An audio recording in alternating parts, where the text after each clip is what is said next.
आपण शुणुचंती व्यासवाणी। जनगण मन अधिनायक जय हे भारत भाग्य विधाता।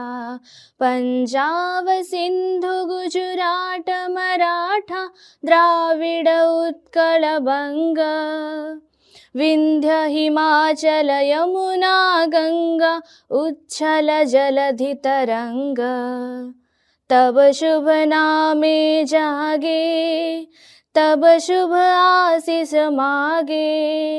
गाए तब जय गाथा जनगण मंगलदायक जय हे भारत भाग्य विधाता।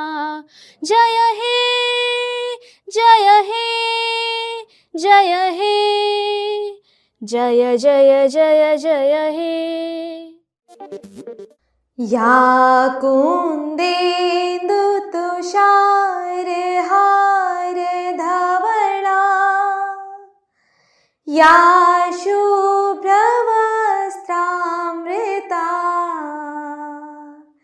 या वीणा वरदंड मंडित करा।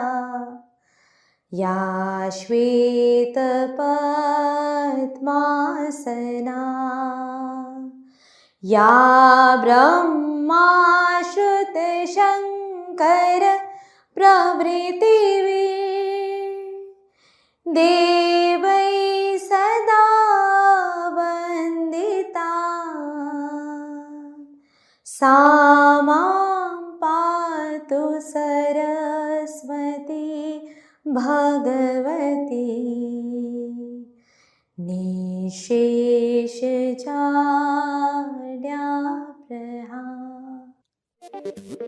नमस्कार व्यासवाणी खबर सहित मु ऋषिता। प्रथमे मुख्य खबर।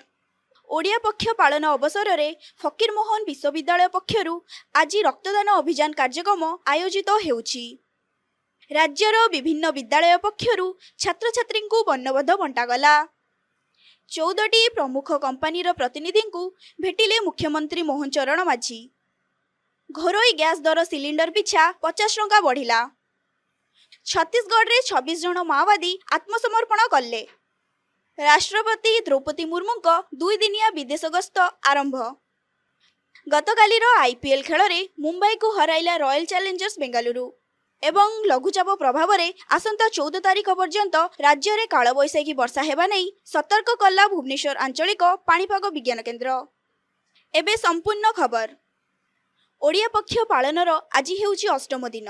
एही अवसर में आज सारा राज्य में रक्तदान दिवस पालन करा जाउछि।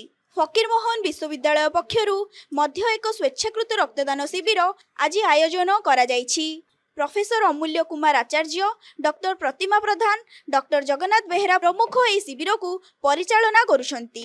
शिक्षक शिक्षयित्री कर्मचारी और छात्र छात्री माने स्वेच्छाकृत भावे रक्तदान शिविर में अंशग्रहण करुथुबार खबर आमर हस्तगत होइछि। सेहीपरि आजिठारु विश्वविद्यालयर प्रवेश द्वार रे जलछत्र व्यवस्था करा जाइछि। कुलपति प्रोफेसर संतोष कुमार त्रिपाठी एही कार्यक्रम रे उपस्थित रही सकाळ 11टा समय रे उद्घाटन करिवे बोली जणा पड़िछि। ओडिया पक्ष पालनर 7म दिन में गतकाली राज्यर विभिन्न विद्यालय छात्र छात्री को वर्णबोध बंटन करा जाइछि। ओडिया भाषा प्रतिष्ठान, ओडिया भाषा साहित्य और संस्कृति विभाग पक्षरु विभिन्न जिलार विद्यालय रे थिबा पाठगारा को मध्य वर्णबोध बंटन करा जाइछि। एही अवसर में उपमुख्यमंत्री प्रभाती परिडा निमापड़ारे एक उच्च विद्यालय को जाई सेठारे छात्र छात्री को वर्णबोध बांटिथिले। सेहीपरि विद्यालय और गणशिक्षा मंत्री नित्यानंद गंड नवरंगपुर जिलार उमरकोट भालुगुड़ा सरकारी प्राथमिक विद्यालय रे अनुष्ठित वर्णबोध उत्सव रे जोग देइथिले। ओडिया अक्षर चिन्हिबा लेखिबा और भाषा ज्ञान वृद्धि करिबारे वर्णबोधर भूमिका गुरुत्वपूर्ण बोली से मत प्रकाश करथिले। फकीरमोहन विश्वविद्यालय पक्षरु मध्य वर्णबोध उत्सव पालन करा जाइछि। विश्वविद्यालयर सहकारी प्राध्यापक डॉक्टर जयंत कुमार दास एवं डॉक्टर देवाशीष मिश्र स्थानीय मर्दराजपुर उन्नीत प्राथमिक विद्यालय को जाई वर्णबोध बही बांटिथिले। मुख्यमंत्री मोहन चरण माझी गतकाली ठारू 2 दिनिया नुआ दिल्ली गस्तरे जाइछंती। ଏହି ଅବସରରେ ସେ ଓଡ଼ିଶା ନିବେଶ ସମ୍ମିଳନୀରେ ଯୋଗଦେଇ 14ଟି ପ୍ରମୁଖ କମ୍ପାନୀର ପ୍ରତିନିଧିଙ୍କୁ ଭେଟିଛନ୍ତି। ସେମାନେ ହେଉଛନ୍ତି କିରି ଇଣ୍ଡଷ୍ଟ୍ରିଜ୍ ପରିଚାଳନା ନିର୍ଦ୍ଦେଶକ ମନୀଷ କିରି, ହିମାଦ୍ରି ସ୍ପେଶିଆଲିଟି କେମିକାଲ ଲିମିଟେଡ୍ର ଅଧ୍ୟକ୍ଷ ତଥା ପରିଚାଳନା ନିର୍ଦ୍ଦେଶକ ଅନୁରାଗ ଚୌଧୁରୀ, ଏନ୍ଏକ୍ସପି ଟେକ୍ନୋଲୋଜିର ନିର୍ଦ୍ଦେଶକ ଡକ୍ଟର ଅଙ୍କିତ ପାଲ, ଗୋକୁଲ ଦାସ ଏକ୍ସପୋର୍ଟର ନିର୍ଦ୍ଦେଶକ ପ୍ରଭାତ କୁମାର ସିଂ ଏବଂ ରୁଚି ସୋୟା ଫୁଡ୍ସର ସିଇଓ ତଥା ପରିଚାଳନା ନିର୍ଦ୍ଦେଶକ ସଞ୍ଜୀବ ଆସ୍ଥାନା। ଓଡ଼ିଶାର ନୂତନ ଶିଳ୍ପ ସ୍ଥାପନା କରିବା ଏବଂ ରାଜ୍ୟର ଅର୍ଥନୈତିକ ବିକାଶକୁ ଆଗକୁ ବଢ଼ାଇବା ବିଷୟରେ ମୁଖ୍ୟମନ୍ତ୍ରୀ ଶ୍ରୀଯୁକ୍ତ ମାଝୀ ଏହି ଶିଳ୍ପପତିଙ୍କ ସହିତ ଆଲୋଚନା କରିଛନ୍ତି।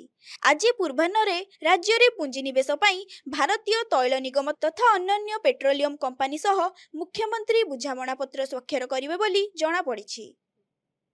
ଘରୋଇ ଜାଳେଣୀ ଗ୍ୟାସ୍ ଦର ସିଲିଣ୍ଡର ପିଛା 50 ଟଙ୍କା ବୃଦ୍ଧି ପାଇଥିବା କେନ୍ଦ୍ର ପେଟ୍ରୋଲିୟମ ମନ୍ତ୍ରୀ ହରଦୀପ ସିଂ ପୁରୀ ଘୋଷଣା କରିଛନ୍ତି। ଏଲ୍ପିଜି ଗ୍ୟାସ୍ ସିଲିଣ୍ଡର ମୂଲ୍ୟ 829 ଟଙ୍କାରୁ 879 ଟଙ୍କା, ଉଜ୍ଜ୍ୱଳା ହିତାଧିକାରୀଙ୍କ ଗ୍ୟାସ୍ ଦର 503 ଟଙ୍କାରୁ 553 ଟଙ୍କାକୁ ବୃଦ୍ଧି ହୋଇଛି। ଓଡ଼ିଶା ସୀମାନ୍ତ ଛତିଶଗଡ଼ର ଦାନ୍ତେୱାଡ଼ା ଜିଲ୍ଲାରେ 26 ଜଣ ମାଓବାଦୀ ଗତକାଲି ଆତ୍ମସମର୍ପଣ କରିଛନ୍ତି। ଦାନ୍ତେୱାଡ଼ା ଜିଲ୍ଲାରେ ପୁଲିସ ଏବଂ ଅର୍ଦ୍ଧସାମରିକ ବାହିନୀ ଦ୍ୱାରା ପରିଚାଳିତ ଘରକୁ ଫେରିଆସ ଅଭିଯାନ ମାଧ୍ୟମରେ ଅନୁପ୍ରାଣିତ ହୋଇ ଏମାନେ ଆତ୍ମସମର୍ପଣ କରିଥିବା ଜଣାପଡ଼ିଛି। ପୂର୍ବରୁ ଏମାନଙ୍କୁ ଧରିବା ଲାଗି ପୁରସ୍କାର ଘୋଷଣା କରାଯାଇଥିଲା।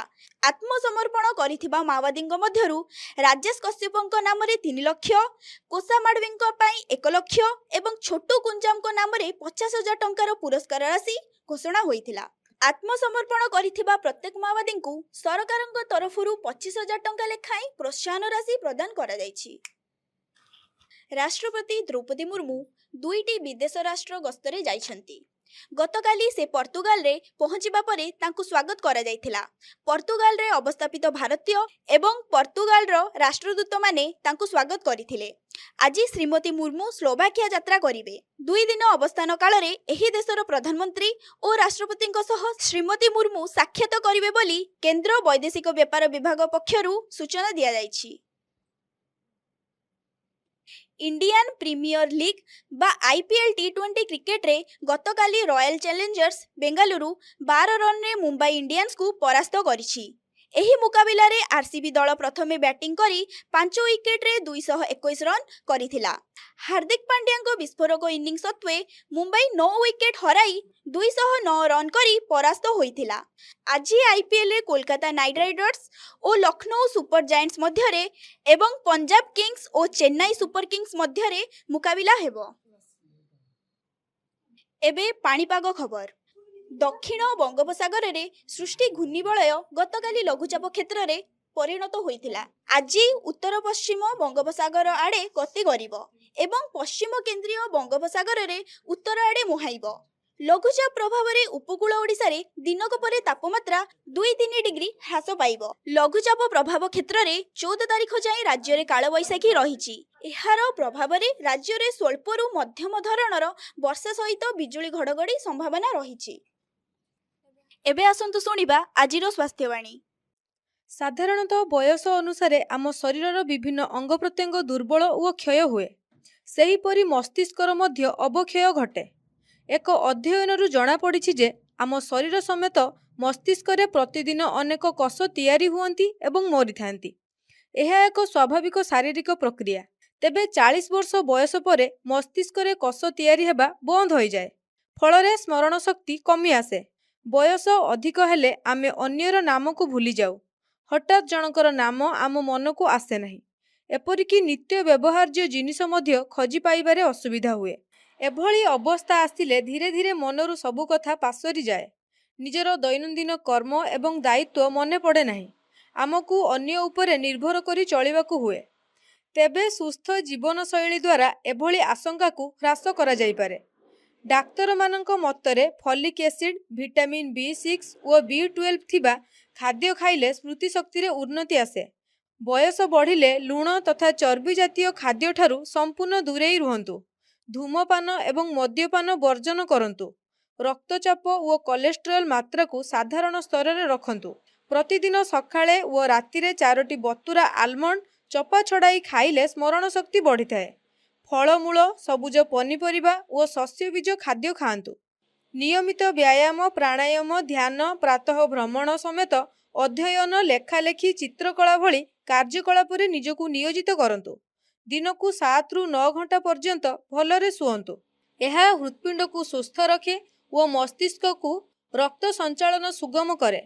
ପରିବାର, ବନ୍ଧୁବର୍ଗ, ସାହି ପଡ଼ିଶାଙ୍କ ସହିତ ମନଖୋଲା କଥା ହୁଅନ୍ତୁ। ଏହା ମସ୍ତିଷ୍କକୁ ସୁସ୍ଥ ରଖିବାରେ ସହାୟକ ହୁଏ ଏବଂ ପରିଣତ ବୟସରେ ମଧ୍ୟ ସ୍ମରଣ ଶକ୍ତି ଠିକ୍ ରହେ। ଆଜିର ଖବରକୁ ଏଇଠି ରଖୁଛୁ। ନମସ୍କାର।